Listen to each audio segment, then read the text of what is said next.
Saviez-vous qu'une impératrice d'Autriche a vécu à Québec, qu'elle a caché ses bijoux des nazis et qu'ils viennent tout juste d'être retrouvés? Je vous raconte l'histoire de Zita de Bourbon-Parme, dernière impératrice d'Autriche et membre de la famille des Habsbourg. Elle a fui son pays avec sa famille après la chute de l'Empire austro-hongrois. Après quelques années en Suisse et en Belgique, ils s'exilent à Québec en 1940 et ils vont y rester quelques années.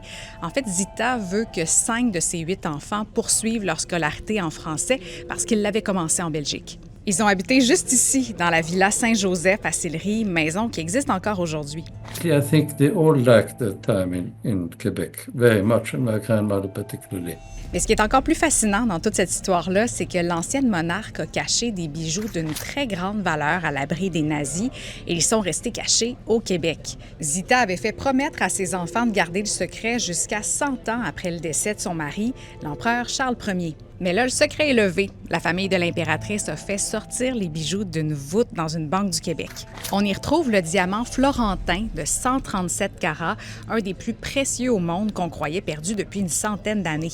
Il a d'abord appartenu à Charles le Téméraire au 15e siècle, puis à la famille Médicis. Le bijoutier de la famille Habsbourg à Vienne est venu au pays cet automne pour authentifier les bijoux qui avaient été enveloppés dans des petits bouts de papier.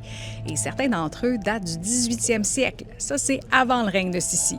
I realized immediately that now I'm really in the middle of a very important story. There was a lot of speculations and stories and fairy tales told about what could have happened to these pieces. La famille de l'impératrice souhaite que la collection soit conservée ici et qu'elle soit présentée au public en guise de reconnaissance envers sa terre d'accueil. But my grandmother always told me how relieved she was to be in Canada, because with what was happening, it was 1940, all the war, the Second World War. So for her, it was really a safe haven, and that's the reason also we'd like to have this cultural heritage staying in Canada.